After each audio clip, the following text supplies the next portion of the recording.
Today we're going to start our chapter number 6, a visit to the doctor. और आज का हमारा theme है हेल्थ, यानी हमारी हेल्थ बिल्कुल सही रहनी चाहिए। और हम इस पूरे चैप्टर में कौन जा रहा है, यानी कुछ हेल्थ बिगड़ी होगी और वो कहाँ पर जाएगा, डॉक्टर के पास जाएगा। Students will be able to understand the importance of doctors for us. तो बच्चों, आज हम किसकी इम्पोर्टेंस सीखेंगे? डॉक्टर्स की इम्पोर्टेंस सीखेंगे कि वो क्यों इम्पोर्टेंट होते हैं हमारी लाइफ में। Students also will be encourage to respect all profession. और हमें जो भी प्रोफेशन है, ऐसा ही नहीं कि बस हमें डॉक्टर को ही इम्पोर्टेंट मानना है। जितने भी प्रोफेशंस हैं उन सबको हमें अहमियत देनी है और उनको मतलब सब अपने अपना काम अच्छे से करते हैं। चाहे कोई टीचर हो, चाहे डॉक्टर हो, कोई पायलट हो, तो सभी प्रोफेशंस को हमें क्या करना है? रिस्पेक्ट करना। I have only one unpleasant memory of the summer holidays in Norway. बच्चा बोलता है कि सिर्फ मेरे पास एक ही अच्छी मेमोरी है नॉर्वे की। We were in my grandparents' house in Oslo, and my mother said to me, "We are going to the doctor this afternoon. He wants to look at your nose and mouth." तो उस समय हम कहाँ रहते थे? अपने grand parents के पास। उनका घर कहाँ था? ओस्लो में। और मेरी मम्मी ने मुझसे बोला था कि आज हम आफ्टरनून टाइम में डॉक्टर के पास जाने वाले हैं। उनको क्या दिखाना है? तुम्हारा नोज दिखाना है और माउथ का चेकअप कराना। I think I was 8 at that time. शायद मैं उस समय 8 साल का था। What's wrong with my nose and mouth? I asked. मैंने पूछा, मेरे माउथ और नोज में क्या दिक्कत है? Nothing much, my mother said, but I think you have got adenoids. ये ज्यादा कुछ नहीं, मुझे लगता है कि मैं एडेनॉइड्स आ गए हैं। What are they? I asked her. मैंने पूछा, मम्मी वो क्या होते हैं? Don't worry about it, she said, it's nothing. कि परेशान हो तो ये कुछ नहीं होता। I help my mother's hand as we walk to the doctor house. तो जब हम डॉक्टर के घर पे गए तो मैंने अपनी मम्मा का हाथ पकड़ लिया। It took us about half an hour. तो हमें आधा घंटा लगा। There was a kind of dentist chair in the surgery and I was lifted into it. तो एक उनकी चेयर थी और मुझे इस पर लेटा दिया और लिफ्टेड यानी ऊपर को ऊपर क्या कर दिया? लिफ्ट कर दिया। The doctor had a round mirror strap to his forehead and he peered up my nose and into my mouth। तो देखो इसने यहाँ पे क्या लगाया हुआ है? यहाँ पे ऐसे फॉरहेड पे लगाते हैं, उस पर मिरर भी है उनके हाथ में और यहाँ पे टॉर्च है जिससे वो माउथ के अंदर देख सके। He then took my mother aside and they had a whispered conversation। तो वो मेरी मम्मा को साइड में लेके गए और उन्होंने कुछ खुसखुसा के बात करी। I saw my mother looking rather grim, but she nodded। मुझे ऐसा लग रहा था मम्मी मतलब ऐसे उन्होंने करा पर वो परेशान लग रही थी। The doctor now put some water to boil in an aluminium mug over a gas flame, and into the boiling water he placed a long thin shiny steel instrument। तो उन्होंने क्या करा? पानी बॉईल करा, फिर उनके कुछ इंस्ट्रूमेंट्स थे वो सब भी यहाँ पर थे। I sat there watching the stream coming out the boiling water. तो मैं वहीं से बैठा बैठा देख रहा था। जब देखो पानी गर्म हो जाता है तो उसमें से भाप आते हैं ना, तो इसकी स्ट्रीम देख रहा था जो हॉट हॉट उस वाटर से बाहर आ रही। I was not in the least apprehensive. I was too young to realize that something out of the ordinary was going to happen। तो उस वक्त मैं इतना छोटा था कि मुझे पता नहीं था कि इससे इतनी बड़ी चीज हो सकती है।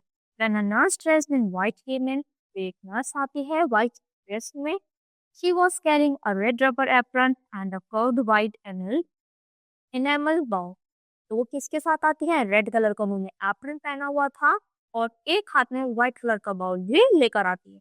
She put the apron over the front of my body and tied it around my neck. तो उस एप्रन को लेकर आती हैं और मेरी नेक पर ऐसे इसको बांध देती हैं, कवर कर देती हैं। It was far too big. वो इतना ज्यादा बड़ा था। Then the doctor was bending over me. फिर डॉक्टर मेरी साइड को से बेंट होते हैं चेक करने के लिए। In his hand he held long Chinese steel instrument. तो उन्होंने अपने हाथ में क्या लिया? बहुत ही लॉन्ग सा एक स्टील का इंस्ट्रूमेंट जिन्होंने अपने हाथ में लिया और मेरी साइड ऐसे बेंच हुए। He held it right in front of my face and to this day I can still describe it perfectly।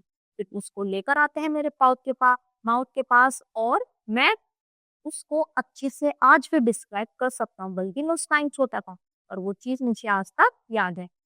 हाँ, it was about the thickness and length of a pencil, and like most pencils, it had a lot of insides too। तो वो ऐसा लग रहा था जैसे कोई pencil है पर उस पेंसिल के अंदर जरूर कुछ ना कुछ था। Towards the end, the metal became much thinner, and at the very end of the thin bit of metal was there, a tiny blade set at her angle. वो बिल्कुल पेंसिल जैसा लग रहा था, आगे से बिल्कुल थिन था और उसके अंदर एक नाइफ की तरह नुकीली सी चीज थी, यानी छोटा सा ब्लेड उसके अंदर सेट किया हुआ था एक एंगल बनाकर। The blade wasn't more than a centimetre long, वो इतना बड़ा ब्लेड नहीं था, बल्कि सेंटीमीटर जितना होगा। Very small, very sharp and very shiny, वो छोटा सा था, वो चमक रहा था और बहुत ज्यादा शार्प भी था। Open your mouth, the doctor said, speaking normal. ये बोलते हैं, डॉक्टर बोलते हैं कि चलो अपना क्या करो, ओपन योर माउथ, यानी मुंह ओपन करो। No, I mumbled to my, नहीं, I thought he was going to do something to my teeth, and everything anyone had ever done to my teeth had been painful। तो मुझे लगा वो मेरे teeth के साथ कुछ छेड़खानी करने वाले हैं, और अब से पहले किसी ने भी मेरे साथ जो भी टीथ के साथ किया था वो बहुत ज्यादा पेनफुल था, यानी बहुत ज्यादा मुझे दर्द हुआ था। It won't take 2 seconds, doctor मामा, डॉक्टर धीरे से बोलते हैं कि 2 सेकेंड से ज्यादा नहीं लगेगा। He spoke gently and I opened my mouth। उन्होंने बहुत प्यार तरीके से मुझसे बोला और मैंने अपना माउथ ओपन कर लिया। The tiny blade flashed in the big light and disappeared into my mouth. तो एकदम से जो ब्राइट लाइट उन्होंने ओपन करी वो एकदम से जली और एकदम से मेरे माउथ के अंदर गई। It went high up to the roof of my mouth and the hand that held the blade gave 4 or 5 very quick little twists, and the next moment out of my mouth into the basin come tumbling a whole mass of flash and blood। तो जैसे ही वो torch अंदर गई उसी फटाफट उन्होंने 4-5 cuts लगाए उस ब्लेड से और एकदम से ब्लड आने लगा। I was too shock to do anything but hear. मैं बहुत ज्यादा शॉक हो गया था कि ये क्या हो गया, मैं क्या करूँ। I was horrified by the fuse red lumps that had fallen out of my mouth into the white basin, and my first thought was that the doctor had cut out of the whole of the middle of my head। तो एकदम से मैं shock हो गया, इतना ज्यादा blood देखकर जो मेरे अंदर आ रहा, मैं बहुत ज्यादा घबरा गया था, डर गया था इतना ज्यादा ब्लड देखकर। I said this, they're gasping, the roof of my mouth seemed to be on fire, those were your adenoids, I heard the doctor say। तो डॉक्टर बोलते हैं ये बात है, ये तुम्हारी एडिनोइड्स थे, देखो ये ब्लड आ रहा है बेसिन में। I grabbed my mother's hand and held on to it tight। मैंने अपनी मम्मा का हाथ पकड़ा और उसको ऐसे बहुत जोर से कसकर पकड़ लिया। I couldn't believe that anyone would do this to me। मैं बिलीव ही नहीं कर सकता था कि कोई मेरे साथ ये भी कर सकता है।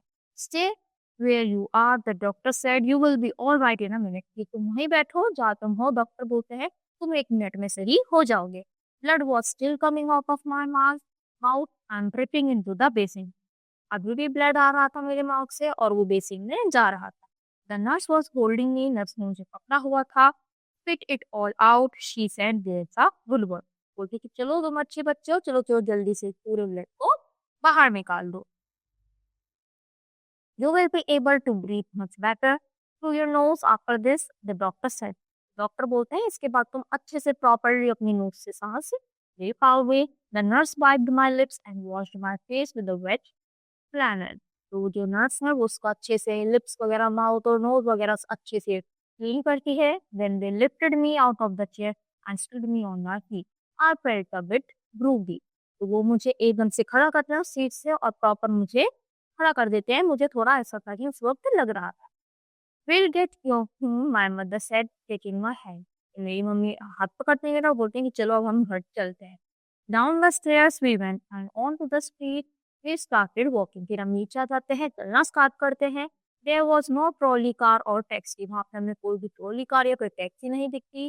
We walk the full half hour journey back to my grandparents house and we arrived at last. तो फिर हम चलकर ही वो जर्नी पूरी करते हैं, आधा घंटा चलते हैं और हम फाइनली घर पर पहुंचते हैं।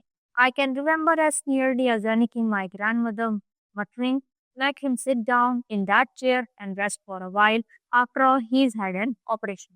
जैसे ही मैं वहाँ पे पहुंचता हूँ तो कौन थी, इनकी दादी थी, वो धीरे से बोल रही थी धीरे धीरे कि इसको शांति से चेयर पर बैठा दो, आखिरकार इसका ऑपरेशन हुआ है। Someone placed a chair for me beside my grandparents' armchair and sat down। तो किसी ने ग्रैंड पेरेंट जहाँ पे उनकी दादू बैठी थी उसके साथ में चेयर डाल ली मेरे लिए।